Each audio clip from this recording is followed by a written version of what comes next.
Predicaciones Cristovisión. Vamos a ponernos de pies y vamos a pedir el don del Espíritu Santo para esta predicación. Hay tantas bendiciones el día de hoy. ¿Qué tal este ministerio? ¿Les ha gustado el ministerio de música? Es una bendición, es una bendición. Vamos a orar cantando, vamos a orar. El Espíritu de Dios está en este lugar. El Espíritu de Dios se mueve en este lugar. Está aquí para consolar, está aquí para liberar, está aquí para guiar. El Espíritu de Dios está aquí. El Espíritu de Dios. Todos. El Espíritu de Dios está en este lugar. El Espíritu de Dios se mueve en este lugar. Está aquí para consolar, está aquí para liberar, está aquí para guiar. El Espíritu de Dios está aquí. Muévete en mí, muévete en mí, muévete en mí. Toca mi mente y mi corazón, llena mi vida de tu amor. Muévete en mí, Dios Espíritu, muévete en mí, muévete en mí.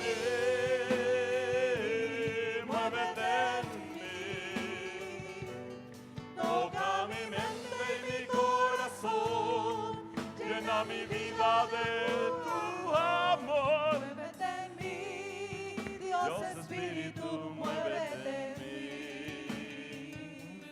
Muévete en mí, Dios Espíritu, muévete en mí.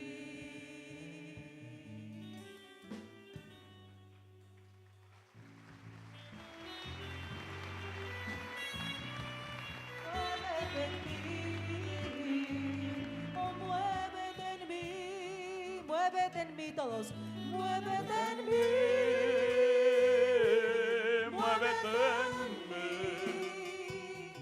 Toca mi mente y mi corazón, llena mi vida de tu amor.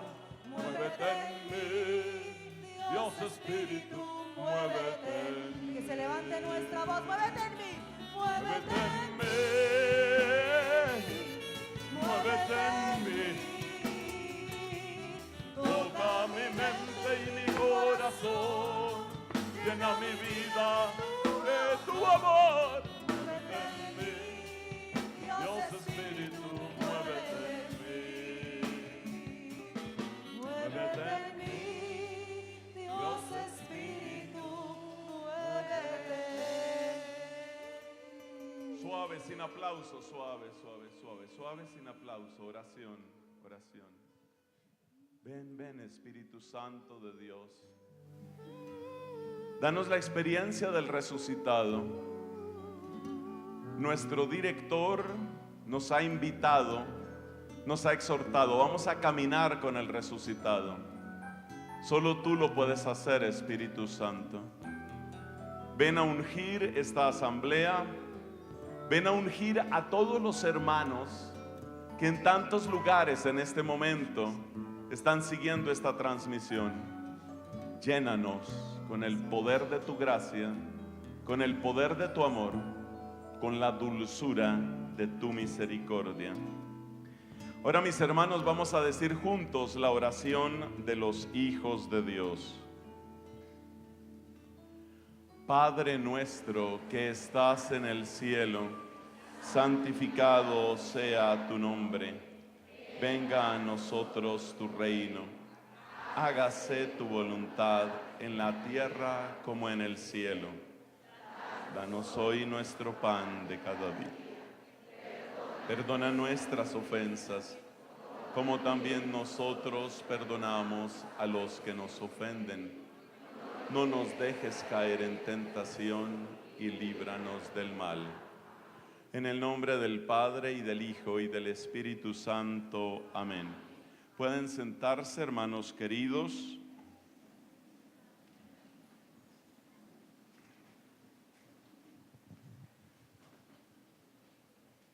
Hermanos amados, la Biblia nos enseña que Dios extendió el regalo de su amor a la raza humana desde el primer momento. Ante todo, porque el ser humano es imagen y semejanza de Dios. Haciéndonos a su imagen, Dios nos estaba invitando ya para que fuéramos como Él y con Él.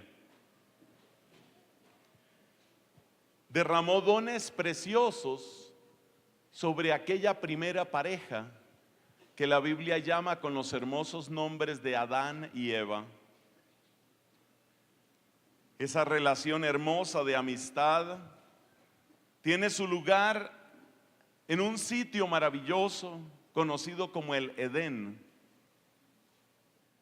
Pero toda esa armonía, toda esa belleza se rompió tristemente por el pecado. El pecado rompe la relación de confianza con Dios. El pecado causa distancia y vergüenza.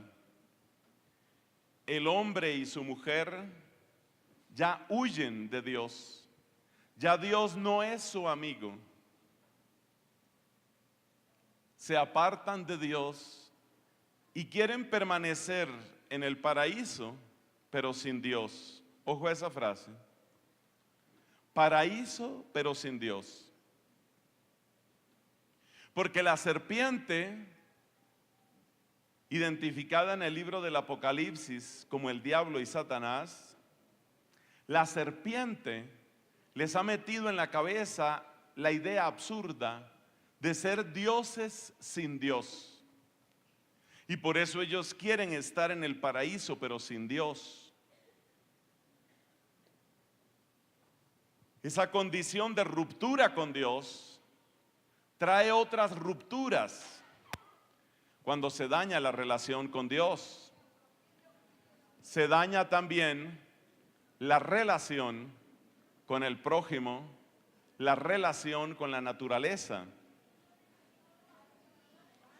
En el momento en el que se rompe la relación con Dios, se rompe también la relación con el prójimo y se rompe la relación con la naturaleza.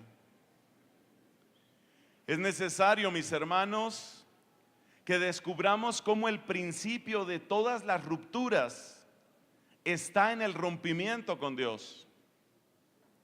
En el plan de Dios, nosotros íbamos a ser sus amigos. Nosotros estamos llamados a ser sus amigos que viven en comunión de amor con Él. Pero eso se daña. En el plan de Dios, nosotros somos sus representantes ante la naturaleza, ante la creación. Esa expresión que utiliza el libro del Génesis, crezcan, dominen la tierra, no significa destruyan la tierra. Sabemos que esto es así porque aquel lugar de delicias es conocido como jardín. La expresión hebrea es esa, es un jardín. Y si Dios pone al hombre para que domine la naturaleza, es para que el hombre sea el jardinero. ¿Y qué hace el jardinero? No arruina el jardín, no destruye el jardín, lo cuida y lo embellece. Esa es la relación que el hombre está llamado a tener con la naturaleza, la relación del jardinero. Pero cuando el hombre ha sido herido por el pecado, la relación con la naturaleza se daña.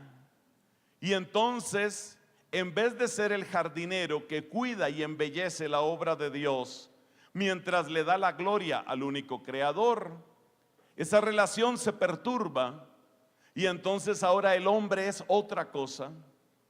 Toma uno de dos caminos: o se convierte en el explotador irresponsable de la naturaleza, que destruye la casa de todos, como nos advierte severamente el Papa Francisco en su encíclica Laudato Si, o se convierte en el idólatra cautivado, asombrado, anonadado, casi digo aturdido por las fuerzas de la naturaleza.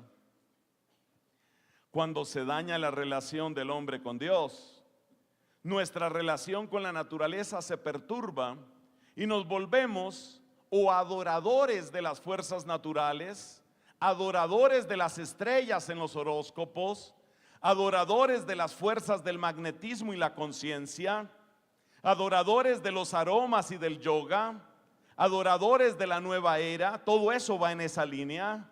O nos volvemos irresponsables explotadores que acaban con la variedad y la riqueza de este hermoso jardín que Dios nos dio. Lo que estoy tratando de mostrar es que cuando se daña la relación con Dios, se daña la relación con la naturaleza. Pero el peor daño sobre esta tierra no es ni siquiera ese. El peor daño es que se daña la relación entre nosotros, la relación con el prójimo. Eso, mis hermanos, es exactamente lo que encontramos en el capítulo 4 del libro del Génesis, allí donde se nos habla de dos hermanos, uno llamado Caín y otro llamado Abel. La envidia, la rivalidad, el egoísmo y finalmente el odio destruyen lo que estaba llamado a ser fraternidad.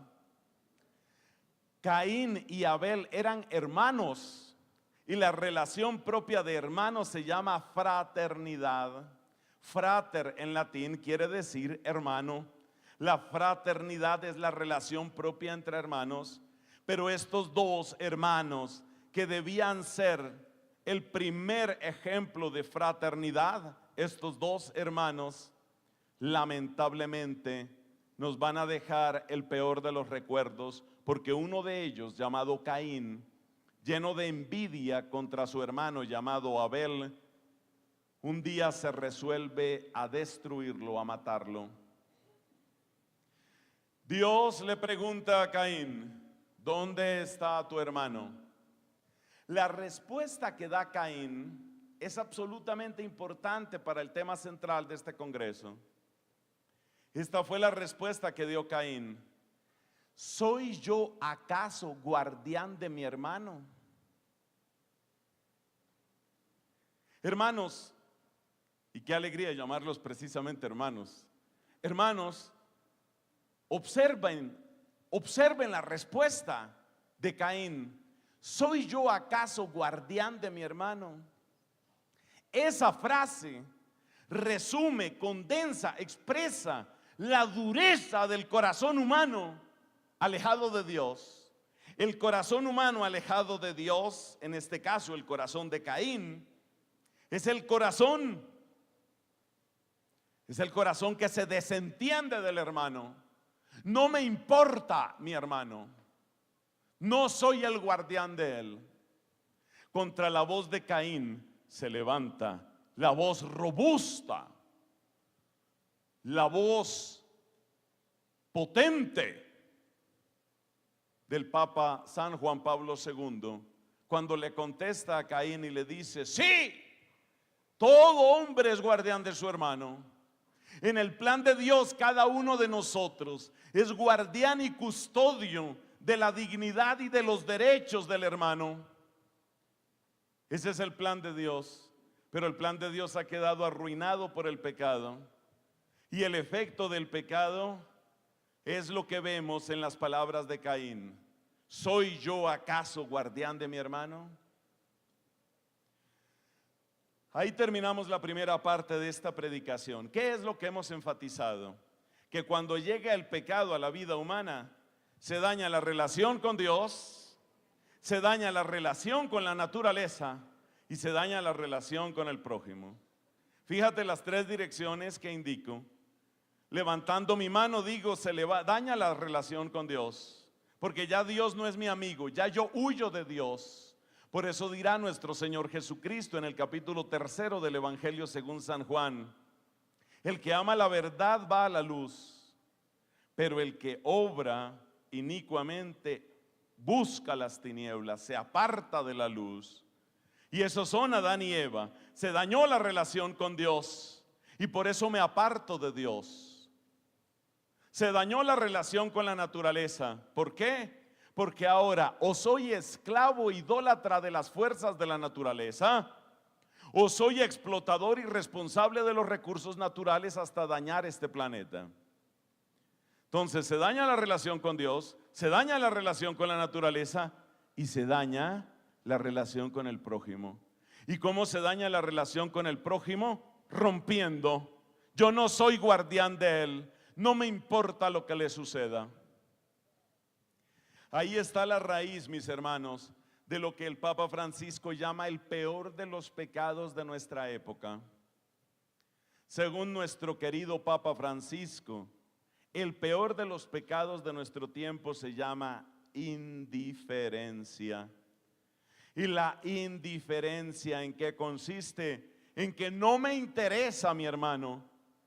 El patrono de la indiferencia es Caín. Es bueno que se sepa eso, que cada vez que dejas entrar la indiferencia a tu corazón, te has declarado discípulo de Caín. Yo no soy guardián de mi hermano. Ese es el lema de Caín. Pero la cosa es más grave. Cuando nosotros nos desconectamos de nuestros hermanos, cuando dejamos de ser los custodios de su dignidad, de su crecimiento, de la luz de la gracia en ellos, cuando dejamos de custodiar el bien de nuestros hermanos, ¿en qué se convierte el prójimo? Esta respuesta nos interesa mucho porque nos muestra lo que es el reverso de la misericordia. ¿En qué se convierte el prójimo? ¿En qué se convierte el otro ser humano si ya yo no lo miro como hermano, sino que he puesto una barrera, he puesto un abismo, y en ese abismo está escrito con letras grandes el lema de Caín: yo no soy guardián de nadie? Yo no soy guardián de nadie significa a mí no me importa nadie. Yo no soy guardián de nadie significa a mí solo me interesa mi vida. Yo no soy guardián de nadie quiere decir yo vivo solo para mí mismo. Yo no soy guardián de nadie significa sálvese quien pueda, que cada quien haga lo que quiera. Eso significa yo no soy guardián de nadie. Y si las frases que acabo de decir te resultan familiares, amigo mío, no es una casualidad. Es que ese es el mundo en el que estamos viviendo. Hermanos, y repito, qué bello es poder llamarnos hermanos en este precioso día y en este precioso congreso, cuarto congreso de la misericordia. Hermanos, estamos viviendo a gran escala, por lo menos, hay fogones de amor, pero a gran escala estamos viviendo en el mundo de Caín. Y el gran reto, hermanos amados, es transformar este mundo, que por ahora es el mundo de Caín, transformarlo en el mundo de Jesús, para que Cristo sea rey, para que Cristo reine. Eso es lo que nosotros queremos. Cada vez que nosotros proclamamos el reinado de Jesucristo, cada vez que proclamamos el reinado de su gracia, cada vez que levantamos con júbilo su cruz, cada vez que alzamos la voz para cantar su evangelio, cada vez que decimos Cristo es rey, lo que estamos diciendo es no queremos que reine Caín. No queremos que este sea el mundo de Caín. Y nosotros los que estamos hoy en este cuarto Congreso Nacional de la Misericordia, Bogotá, Colombia, nosotros los que estamos aquí en este Congreso, hoy estamos adquiriendo un compromiso. Necesitamos que retroceda Caín. Necesitamos que crezca el reinado de Cristo. Amén.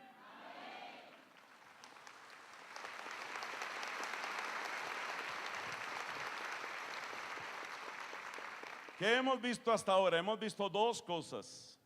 Unas pocas personas están tomando apuntes, muchos no toman apuntes porque tienen una memoria fotográfica, una memoria impresionante.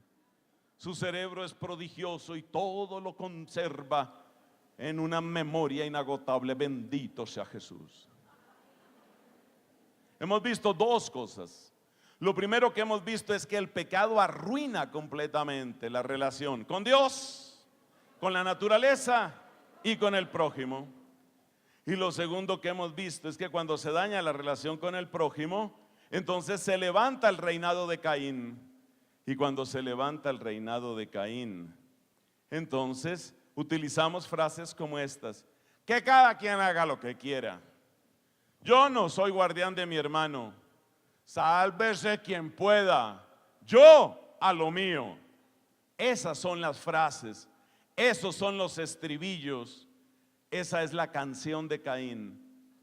Y la tarea tuya y la tarea mía es que la canción de la cruz y la canción de la Pascua le gane a la canción de Caín. Tenemos que ganarle a Caín. Y eso solo se logra, como decía hermosamente San Agustín, si nuestra vida canta, no solo nuestra boca, sino que nuestra vida cante, que nuestra vida cante la canción de la misericordia. Para eso estamos aquí reunidos y es una gran alegría que así sea. Bueno, vamos para el tercer punto. Entonces, el ser humano, cuando queda atrapado en las garras del egoísmo, mira al prójimo como que utiliza una de estas 4 o 5 palabras que sería muy bueno que tú las escribieras. Ya sé que tienes el celular en silencio, pero con el celular en silencio también puedes escribir ahí. Son las 4 o 5 palabras que describen la manera como empezamos a tratarnos los seres humanos cuando crece el reinado de Caín. La Biblia habla de una raza de Caín. Esa raza de Caín en español se dice los quenitas. Quenitas. Los quenitas o cainitas son los descendientes de Caín. Y nuestra tarea es no ser quenitas. Yo no quiero ser cainita, yo no quiero ser quenita. Yo quiero ser de Jesucristo. Pero miremos cuál es el daño que se causa en la relación al prójimo. Si el prójimo no me interesa y si yo no soy el custodio de la dignidad y de la felicidad y de la gracia en mi prójimo, entonces, ¿qué es el prójimo para mí? Pues ese prójimo se convierte, por ejemplo, en una herramienta. Una herramienta. El caso más típico de esa herramienta es la esclavitud. Y sobre esclavitud vamos a hablar hoy. Y usted se va a sorprender de un libro de la Biblia que es la más hermosa catequesis sobre la liberación de la esclavitud. La esclavitud significa que un ser humano trata a otro ser humano como una cosa. Incluso grandes pensadores, verdaderos genios del intelecto humano, como el gran filósofo Aristóteles de Estagira, el conocido Aristóteles, el que todos hemos oído en el colegio, en la escuela. Aristóteles decía, un esclavo es una herramienta viva, así lo llamaba, una herramienta viva. Y a los esclavos les ponían nombres que indicaban que eran cosas. Por ejemplo, existe en griego un adjetivo. Ese adjetivo es onésimo. Onésimo quiere decir útil, o sea, sirve para algo. Esto es útil para algo, como un martillo, como una sierra, como una aguja, como una estufa, como una pala. Es útil. La palabra onésimo quiere decir útil. Y a los esclavos se les trata como cosas. Son cosas útiles, son herramientas. El esclavo no tiene dignidad, el esclavo no tiene derechos, el esclavo únicamente se mide por la capacidad de producción que tiene, no para bien suyo, sino para bien de su amo. Ese es el esclavo. Una variación de la palabra esclavo o de la palabra herramienta es la palabra juguete. Un juguete. Cuando el prójimo no me interesa como ser humano, es un juguete. ¿De qué se queja la gente, hermanos amados? ¿De qué se queja la gente?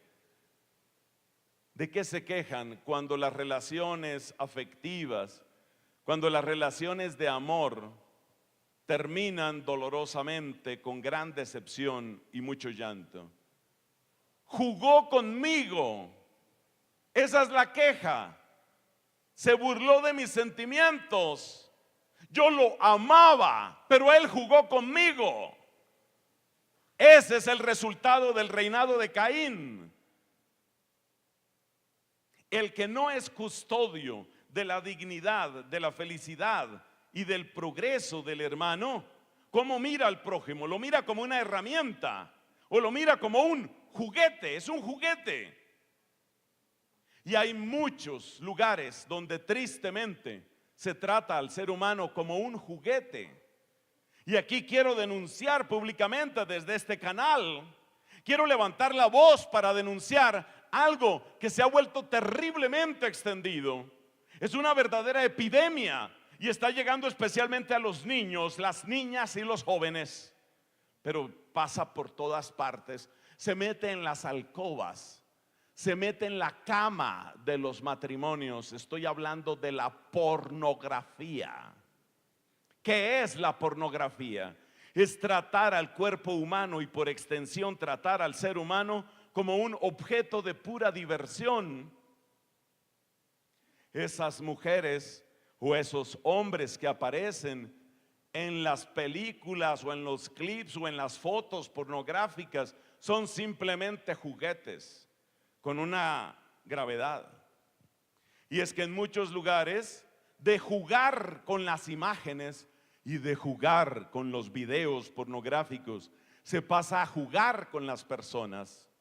Jugar con la persona es precisamente convertirla en un puro objeto de entretenimiento. Bendito sea Dios que muchos en esta tierra, y ojalá fueran muchos más, y entre esos muchos hay que destacar nuevamente al Papa, nuestro Papa Francisco. Muchos han levantado la voz en contra del llamado, oye esta expresión y dime si no pertenece al reinado de Caín. Mira la expresión, turismo sexual. ¿Qué quiere decir eso? Turismo sexual quiere decir ese recorrido de tantos kilómetros que hacen muchas personas, a menudo provenientes de países adinerados, para divertirse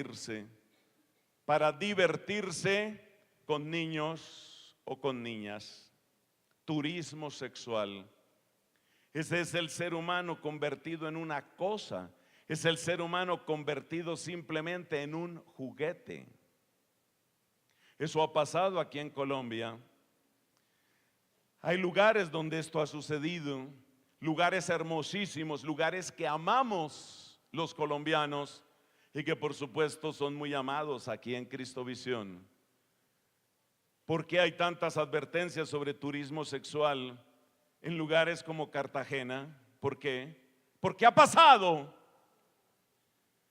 Pero mis hermanos, no creas que son únicamente los extranjeros adinerados de países capitalistas y corruptos los que vienen a jugar sexualmente con nuestros niños y niñas. No pienses solamente en eso. También en otros lugares. Yo tuve la ocasión de servir a mi comunidad y de servir a la iglesia como rector del Santuario Mariano en Chiquinquirá, Nuestra Señora de Chiquinquirá, que por cierto está cumpliendo 100 años de su coronación. Atención, ¿no? 100 años.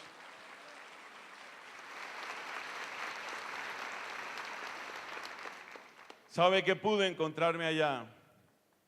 Que por el dinero fácil, muchas veces manchado de sangre, dinero del imperio de las esmeraldas en algunos sectores, dinero por el tráfico de sustancias narcóticas, me encontré chicas, niñas, algunas veces ofrecidas por sus propias mamás para que se juntaran a los capos de la mafia de las esmeraldas y a la mafia del narcotráfico.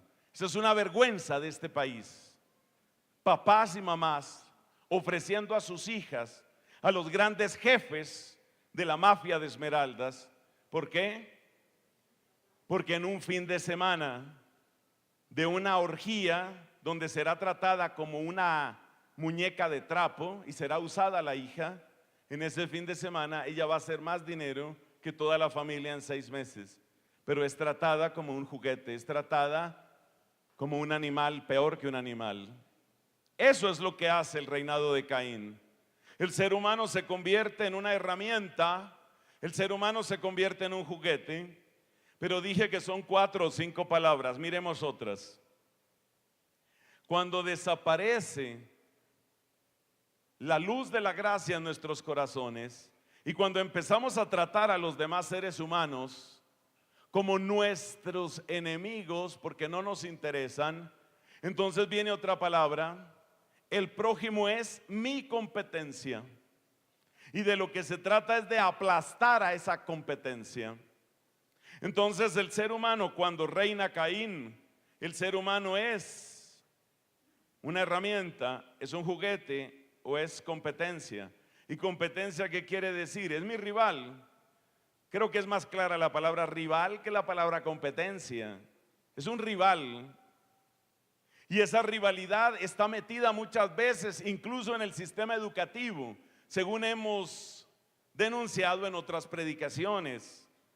La rivalidad empieza en el colegio, la rivalidad se fortalece en la universidad cuando el único mensaje que reciben muchos niños y jóvenes, pero muchísimos, el único mensaje que reciben es que tienen que ganar, que tienen que salir adelante, que tienen que imponerse, que tienen que vencer a todos los demás. El entrenamiento que reciben muchos jóvenes, el entrenamiento que recibe mucha gente que está iniciando sus emprendimientos en nuestra tierra, es el entrenamiento del codo. A ver cómo quito del lado al otro, a ver cómo aplasto al otro.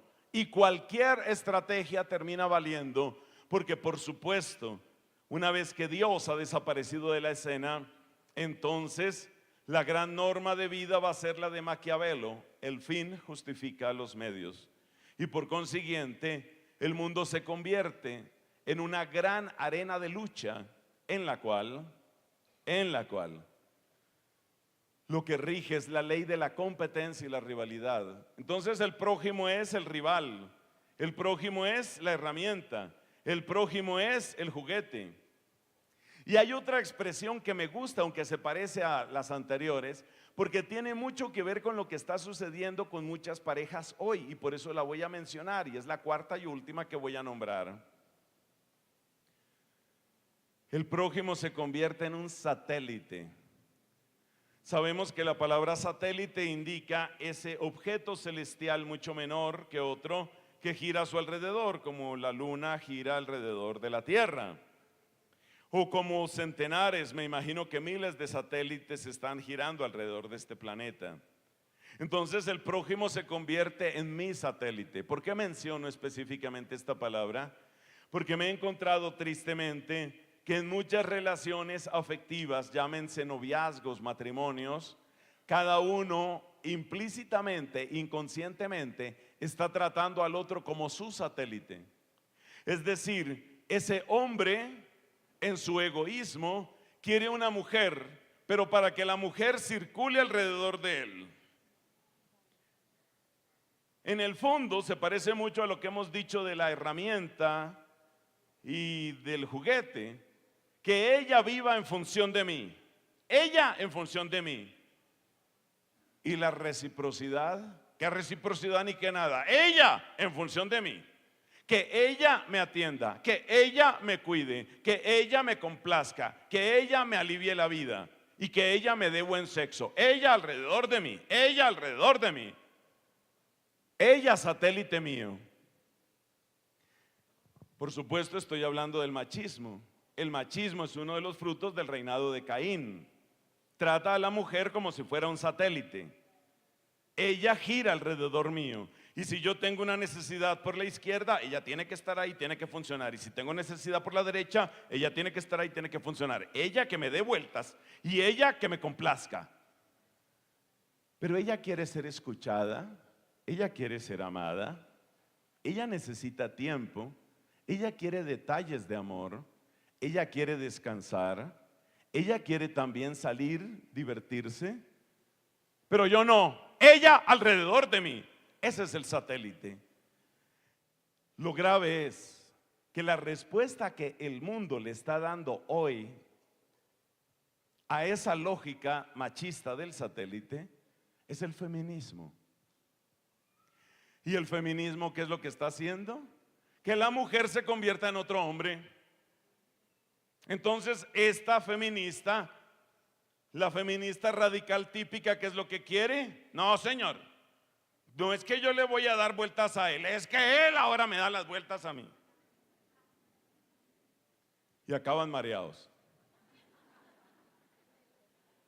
La respuesta al machismo no es el feminismo. Cuando digo feminismo me refiero a la versión más extendida, la que más está teniendo impacto hoy, que es lo que llamamos feminismo radical, que tiene un corte neomarxista. Hermanos, la respuesta no está en el feminismo radical, pero la palabra satélite es clave, porque la palabra satélite es eso. A veces en el ámbito de la familia se dan otros satélites. Hace poco hablaba conmigo un caballero. Resulta que este papá de él fue un hombre con gran capacidad empresarial. Y este papá, que tuvo gran éxito en sus empresas, quería que el hijo continuara con la empresa. O sea, ya le tenía organizada la vida al hijo. Es decir, ya él sabía qué era lo que quería para el hijo y ya le tenía hecha la vida al hijo. O sea, el hijo gira alrededor de mis intereses. Ese es el satélite. Y si el hijo quiere otra cosa, y si el hijo tiene otros talentos, y si el hijo quiere desarrollarse en otra dirección, no. Él tiene que seguir la empresa a la casa. Harto me partí yo la espalda. Mucho sufrí yo para sacar adelante esto. ¿Cómo es que lo van a dejar caer? Pero en el fondo, ¿qué es lo que se está pensando? Que el hijo o la hija tienen que girar alrededor. Eso se llama el satélite. Cuando Dios no está en nuestra vida, el prójimo se convierte en una herramienta, o se convierte en un juguete, o se convierte, ¿cuál era la otra? En un rival, o se convierte en un satélite. Aprendas esas 4 palabras, sobre todo para algo. ¿Será que estoy tratando a alguien como un satélite? ¿Será que estoy tratando a alguien como una herramienta? Mira, uno no se da cuenta cuando empieza a obrar de esa manera. Uno no se da cuenta. No, uno no se da cuenta. Te digo dónde sucede y uno no se da cuenta: en la amistad. ¿Cuántas personas que consideramos nuestros amigos han sido buenos amigos, han sido fieles, han estado siempre que los hemos necesitado? Pero viene la pregunta: ¿y yo he estado cuando mi amigo me necesita? ¿Yo he estado cuando necesita un consejo, cuando necesita tiempo, cuando necesita ánimo? Por eso te digo, incluso sin darse cuenta, uno empieza a tratar a las personas con estas 4 palabras. Ahora sí nos las aprendimos. Empezamos a tratar a las otras personas como una herramienta, o como un juguete, o como un rival, o como un satélite. Y ahí termina esa parte de nuestra predicación. Ánimo, hermanos, porque viene la parte más bella. Ahora viene Jesucristo. Ahora ya viene. Ya está en la otra parte.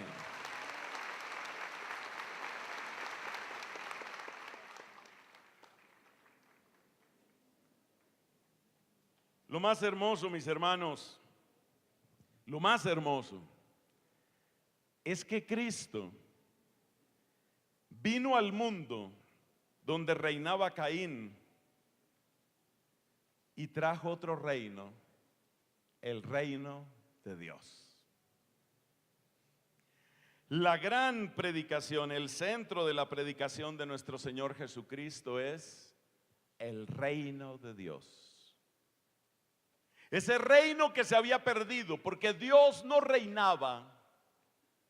Dios no reinaba porque el pecado había entrado en las grietas, en las honduras más profundas de nuestro corazón. El pecado se había metido hasta los tuétanos de nuestro cuerpo y de nuestra alma. Y Dios no reinaba ahí. Como Dios no reinaba, se había dañado la relación con Dios, con la naturaleza y con el prójimo. Y viene Cristo a restaurar e incluso a levantar aún más el reino de Dios. Y esa maravilla de la obra de Cristo es la que en este momento debemos contemplar. Mis hermanos, cuando llega Jesucristo con una herramienta, una única herramienta, una poderosa herramienta, cuando llega Cristo con un arma potentísima, que es una herramienta potentísima y que es una doctrina potentísima y que es una unción potentísima, el reinado de Caín, que es el reinado del diablo, cae y se levanta el reino de Dios. Cuando fueron a predicar 72 discípulos que el mismo Cristo había enviado, volvieron jubilosos. Y estas son las palabras que dijo el Señor: yo veía a Satanás caer como un rayo. Y también leemos en el Evangelio de Juan: ahora el príncipe de este mundo va a ser expulsado fuera. De manera que Cristo, nuestro bendito Salvador y Señor Jesucristo, ha venido a esta tierra para vencer el reinado de Caín, para vencer el reinado de Satanás, para vencer el reinado del pecado, con una única unción, con una única herramienta, con una única arma. Esa arma, esa unción es el poder del Espíritu Santo. Ese Espíritu Santo sobreabundante en él, particularmente a partir del bautismo. Como dicen hermosamente los padres de la iglesia, después de su bautismo Cristo recibió el Espíritu no para sí, porque santo y perfecto era ya. Recibió el Espíritu para la misión particular de nuestra salvación. Y con la fuerza y con la unción de ese Espíritu, Cristo empieza a realizar portentos que están bien resumidos y descritos en Lucas capítulo 4 a partir del versículo 16. El Espíritu del Señor está sobre mí porque me ha ungido para llevar la buena noticia a los pobres, para liberar a los cautivos, para dar la vista a los ciegos, para romper los barrotes de las prisiones, para proclamar el año de gracia del Señor. Con la fuerza y con la unción del Espíritu, nuestro Señor Jesucristo ataca la fortaleza en la que el demonio se creía fuerte. Y ese lugar, ese baluarte, esa especie de castillo en que el demonio se creía fuerte, no era otro sino el corazón humano. Engañado por la estrategia del demonio, el ser humano creía que podía obtener una alegría infinita a partir de las criaturas, dándole la espalda al Creador. Pero viene Cristo con el poder, con la unción del Espíritu Santo. Y cada acción de Cristo, escúchalo bien porque esto es importante, cada acción de Cristo, cada palabra de Cristo es como un exorcismo. Cada mirada de Cristo es como un exorcismo. Cada vez que Él levanta su bendita mano es como un exorcismo. Pero sobre todo, cuando extiende sus brazos en la cruz y cuando por amor al Padre y amor compasivo, amor excesivo como lo llama la Biblia, con amor excesivo hacia nosotros, Él extiende sus brazos en la cruz. Cada una de esas gotas de su sangre preciosísima está gritando tu liberación y la mía. Ese es el poder de Cristo. Eso es lo que logra Cristo en nuestras vidas. Ese es el poder de su santísima sangre.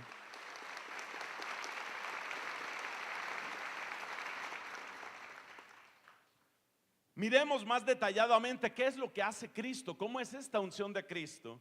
En este momento hay que ir a Lucas capítulo 6. En el capítulo 6 de San Lucas aparece una frase que es única de este evangelista. Dice el evangelista Lucas, es que de él salía una fuerza. De él salía una fuerza. El Espíritu Santo que cayó en primer lugar sobre la humanidad bendita y pura, en el cuerpo bendito y purísimo de Jesucristo, como que no podía quedarse contenido en esa sola humanidad, y desde la humanidad del Señor se irradiaba. Y esa irradiación de su amor, nos dice el evangelista Lucas capítulo 6, curaba a todos. La gente se dio cuenta que de Cristo salía esa fuerza. Por eso una mujer que padecía flujos de sangre, pero que estaba avergonzada porque según la ley de Moisés tenía que permanecer recluida en su casa y no debía salir, pero si no salía, ¿cómo se curaba, por Dios? Esta mujer que padecía flujos de sangre desde hacía 12 años y que según la ley de Moisés no podía tocar a nadie, nadie podía tocarla porque quien la tocara quedaba impuro. Esta mujer que padecía flujos de sangre sintió esa fuerza de Cristo. Y entonces se acercó y discretamente por detrás tocó su manto, mientras decía en su corazón: si logro tocar aunque sea su manto, voy a quedar curada. Y ella tocó el manto de Cristo y sí quedó curada. Pero Cristo, óyelo bien, Cristo se dio cuenta que una fuerza había salido de él, porque la fuerza del Espíritu Santo no es una fuerza anónima. En Cristo, el Señor Jesús, bien podemos decir que es el que administra esa gracia bendita para el mundo, porque toda gracia viene a través del misterio de su amor. Cristo es el instrumento unido a la divinidad. Esta definición la da Santo Tomás de Aquino. La definición más bonita que conozco del cuerpo de Jesús la dio Santo Tomás de Aquino. Dice: el cuerpo de Jesús era el instrumento unido a la divinidad para nuestra salvación. Y el cuerpo de Cristo entonces irradia esa fuerza, pero como toda gracia pasa a través de él, no es una fuerza anónima el Espíritu Santo en Cristo, no. Es una fuerza que él conoce. Él conoce la fuerza que está en él, él conoce cómo está obrando esa fuerza.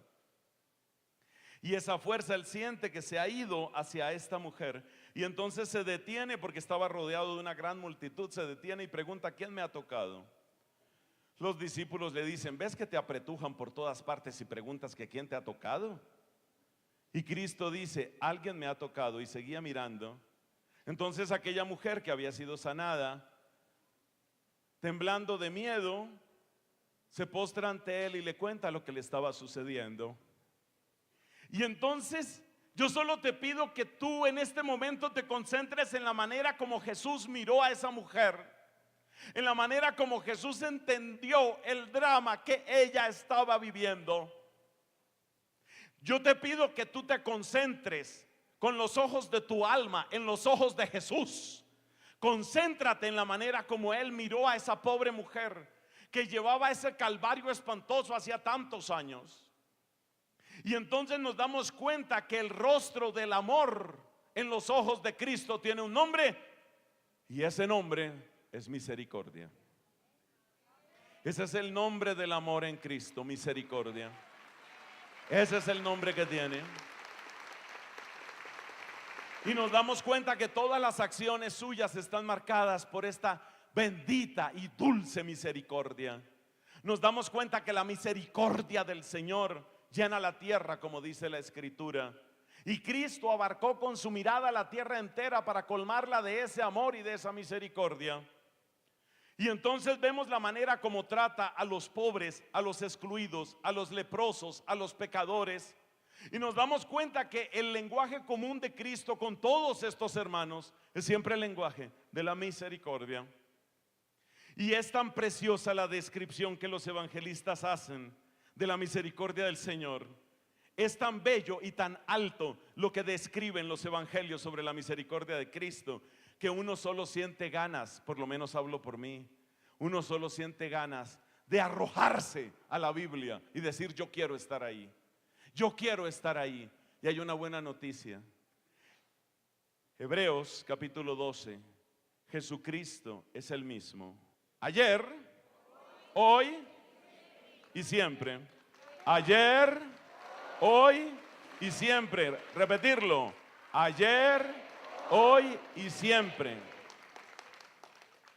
el Cristo que te recibe en el sacramento de la confesión, el Cristo que adoramos en la Santísima Eucaristía, el Cristo que comulgamos en la Santa Misa, el Cristo al que oramos, el Cristo que nos saluda desde las páginas de la Biblia, es el mismo Cristo que ha tenido esa arma preciosa, arma para derrotar al demonio, el arma del Espíritu Santo, espíritu de compasión.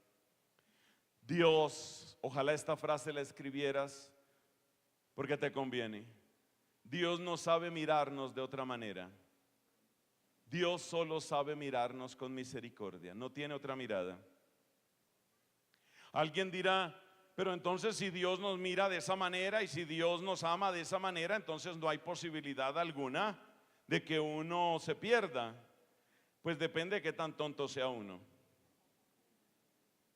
Porque el sol está, pero si huyes del sol y te metes en una cueva, el sol no está para ti, porque huiste del sol. El perdón está y el amor de Dios está, pero si huyes del perdón y del amor de Dios y te metes en una cueva, en la cueva de la desesperación, o si te metes en la cueva de la arrogancia, o si te metes en la cueva de la soberbia, si te metes en una de esas cuevas, el sol no brilla para ti y el sol sigue brillando. El amor de Dios está. ¿Y qué es lo que hay que hacer? Recibirlo. Eso es lo que necesitamos. Recibir ese amor, acoger ese amor. ¿Y qué pasa cuando recibimos ese amor? Yo te invito a que vayas al libro más pequeñito. No es el más pequeño, pero es casi el más pequeño de la Biblia. La Biblia tiene 73 libros. El más cortico de todos es de media página. Es un libro muy chiquito. Ese libro pequeñitico de la Biblia se llama la tercera carta del apóstol San Juan. Es media página. Es muy pequeñito. Es uno de los 73 libros de la Biblia. La tercera carta de San Juan está en el Nuevo Testamento.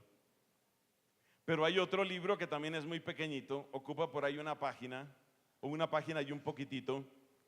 Y ese otro libro pequeñitico de la Biblia se llama la carta del apóstol San Pablo a Filemón. Te tomé por sorpresa, esa no te la esperabas. La carta del apóstol San Pablo a Filemón, la carta de San Pablo a Filemón. Y vamos a terminar esta predicación hablando de la carta de San Pablo a Filemón. Porque podríamos pasarnos el día entero hablando de la misericordia de Cristo. Pero es que este congreso tiene un lema que le da también título a esta predicación: de la verdadera misericordia a la auténtica fraternidad. Y creo que ningún libro de la Biblia nos enseña tanto ese cambio, ese paso, como nos lo enseña la carta del apóstol San Pablo a Filemón. Como algunos no saben pronunciar la palabra Filemón, entonces vamos a decirla todos. Carta de San Pablo a La carta de San Pablo a Filemón es una paginita. Tú la puedes buscar luego en tu Biblia, la puedes buscar en tu celular. Es algo muy cortico, es algo pequeñito. Y yo te voy a contar qué fue lo que sucedió y por qué me atrae tanto la carta de San Pablo a Filemón en este día. A ver, ¿quién era Filemón? Filemón era un hombre que había sido convertido a la fe cristiana gracias a la predicación, el testimonio y la unción del Espíritu Santo en el apóstol San Pablo. Porque resulta que el mismo Espíritu Santo que obró con tantísimo poder en Jesucristo es el Espíritu Santo que obra en ti y en mí. Acuérdate que Dios no tiene dos Espíritus Santos, hay un solo Espíritu Santo. Y el mismo Espíritu Santo que hizo prodigios a través de la humanidad santísima y pura de nuestro Señor Jesucristo, ese mismo Espíritu Santo obra en ti y obra en mí. Tanto que Cristo tiene esta frase: el que cree en mí hará las obras que yo hago y aún mayores. Así habla Cristo. Es impresionante. Entonces, el apóstol San Pablo, con su predicación, con su testimonio de vida y con la unción del Espíritu Santo, logró la conversión de un hombre llamado Filemón. Según la costumbre de la época, según las leyes de la época, Filemón estaba autorizado para tener esclavos. ¿Te acuerdas que hemos hablado de la esclavitud antes? Hemos dicho que la esclavitud es la forma más degradante de herramienta. Convertir a un ser humano en una herramienta es una degradación absurda, pero la forma más escandalosa de esa degradación es la esclavitud. Y resulta que en la época de San Pablo estaba perfectamente legalizado tener esclavos. Filemón tenía esclavos y uno de sus esclavos era un hombre que se llamaba precisamente Onésimo. Ya sabes, porque lo dijimos antes, que la palabra Onésimo quiere decir útil. Era un nombre típico de esclavo, útil.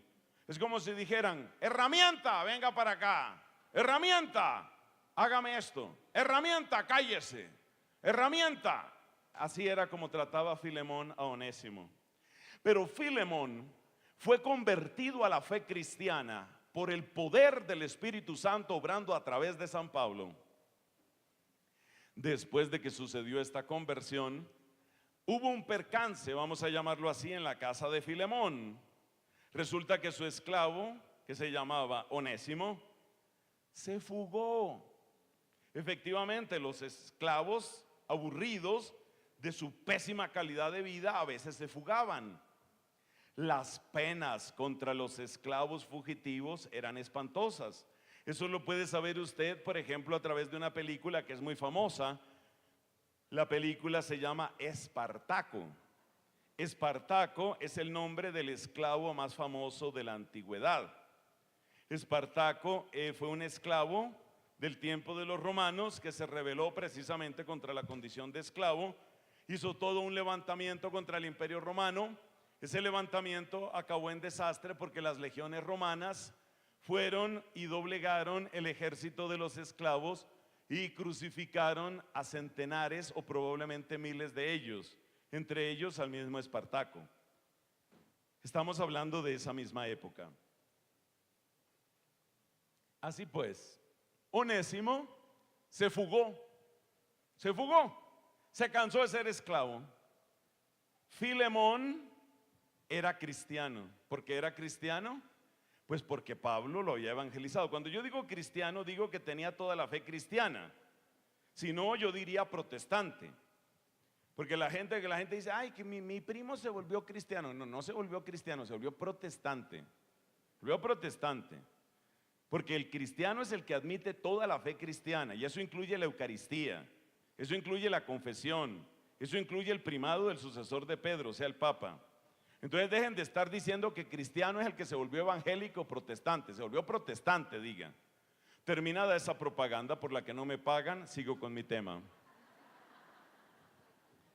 Entonces, Onésimo se fugó, pero Filemón ya tenía la fe viva en Cristo, porque el apóstol San Pablo lo había evangelizado.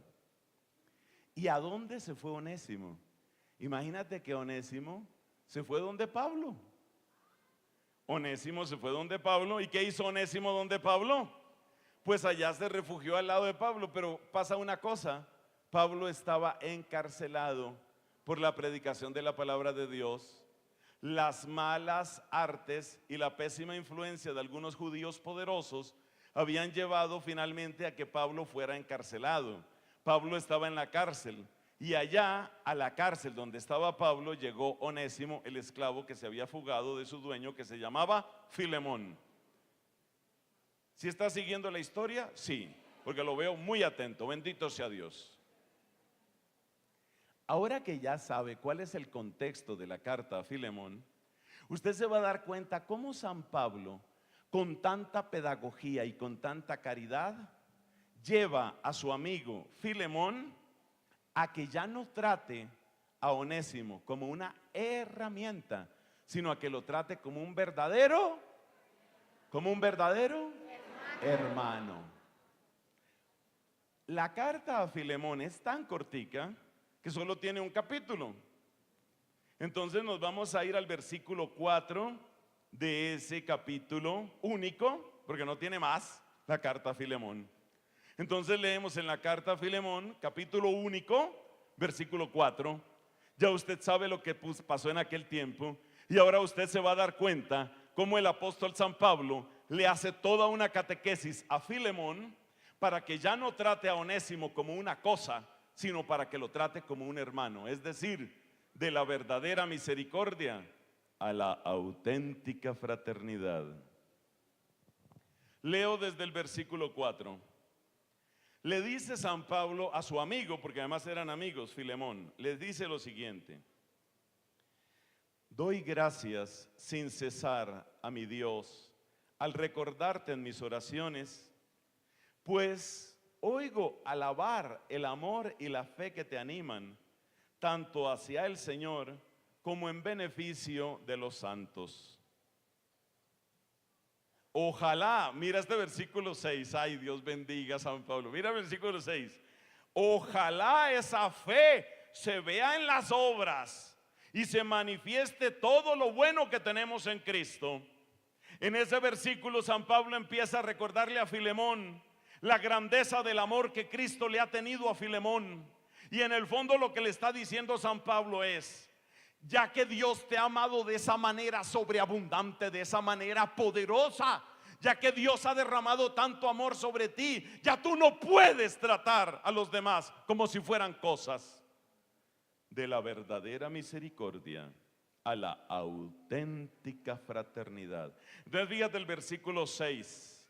Ojalá esa fe se vea en las obras y manifieste todo lo bueno que tenemos en Cristo.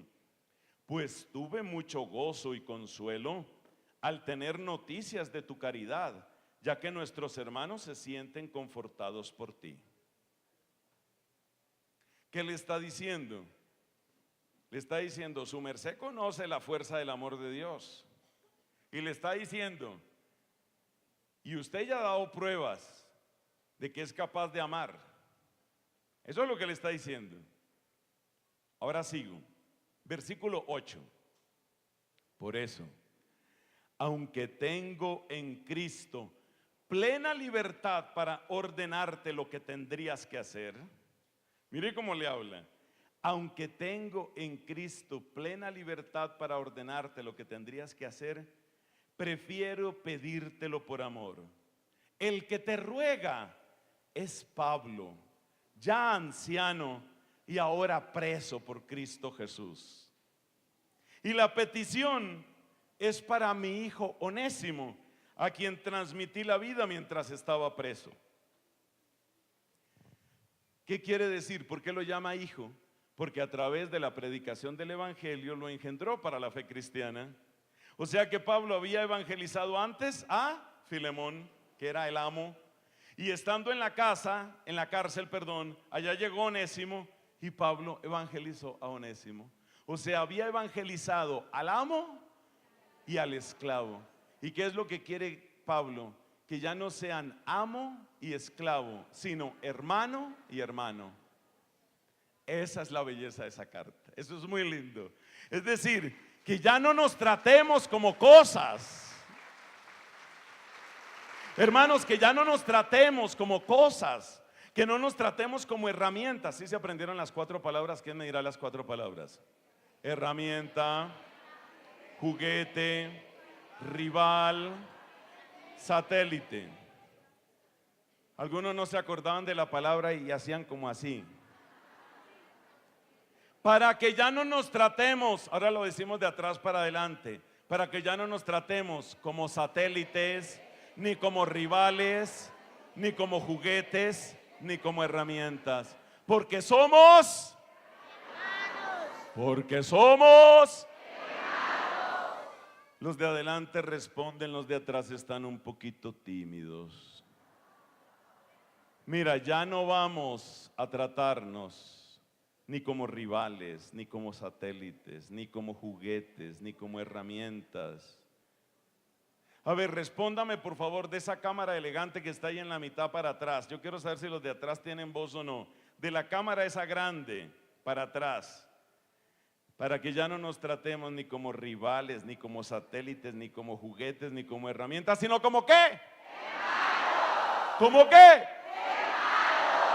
Eso es lo que está predicando Pablo en la carta a Filemón. Pero escúcheme por favor, que esto se pone muy bueno. Estamos llegando al momento culminante. Usted se da cuenta como ya tienen esa guitarra en sitio, ya tienen el bajo.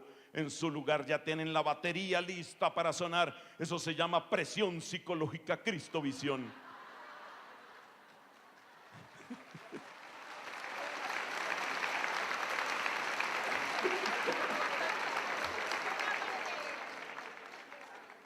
Para ver el mundo.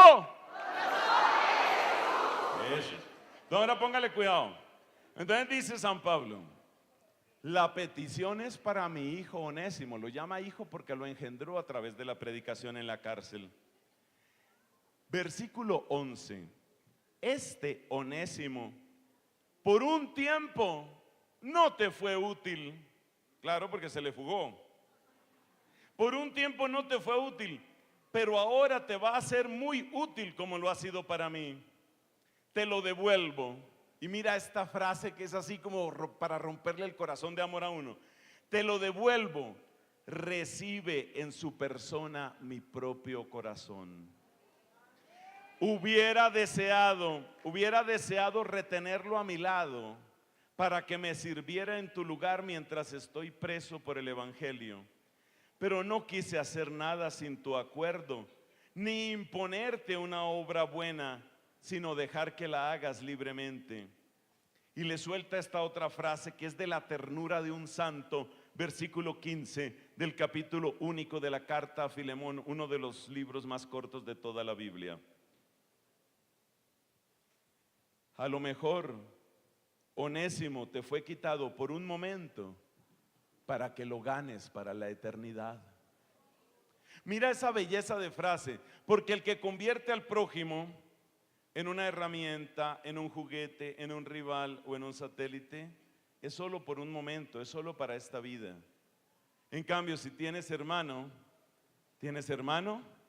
para la eternidad. De eso es de lo que se trata. De eso es de lo que se trata.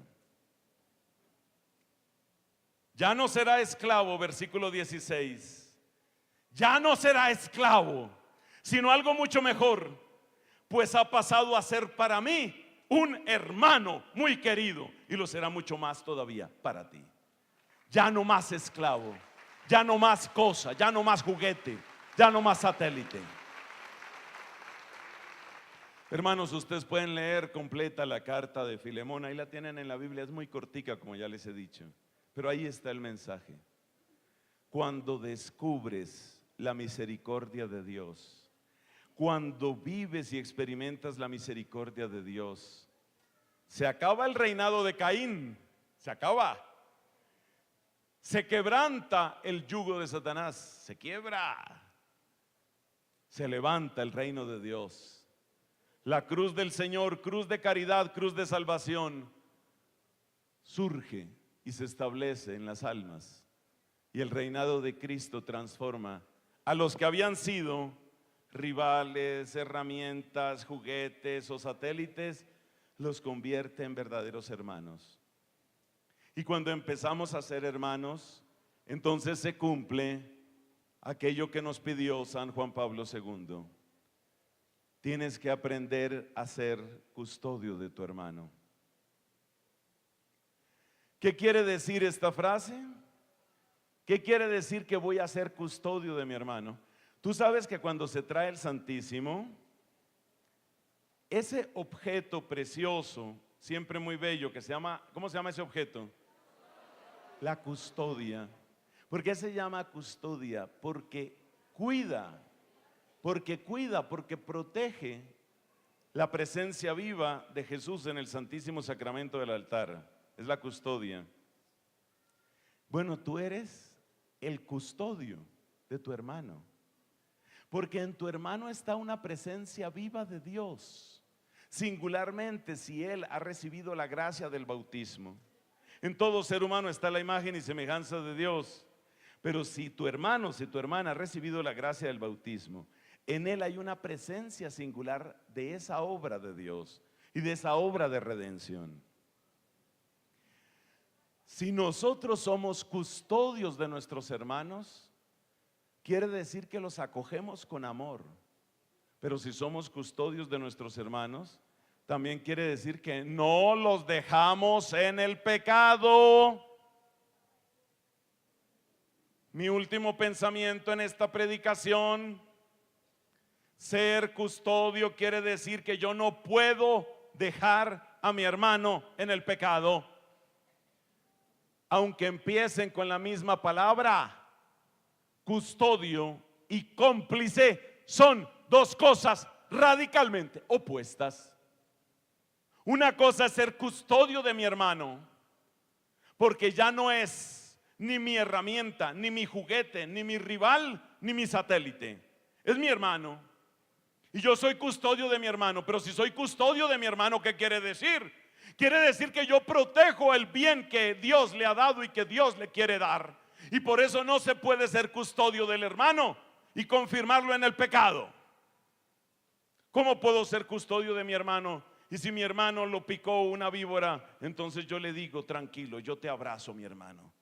Yo te abrazo, yo te quiero mucho. Traiga el antídoto. Yo te abrazo, mi hermano. Yo te abrazo, yo te abrazo. Te estás poniendo un poquito frío, pero yo te abrazo. Ser custodio nunca puede ser lo mismo que ser cómplice. Somos custodios de nuestros hermanos, bendito sea Dios. Y hemos conocido la misericordia. Y porque hemos conocido la misericordia, hemos llegado a la verdadera fraternidad. Gloria al Padre, al Hijo y al Espíritu Santo.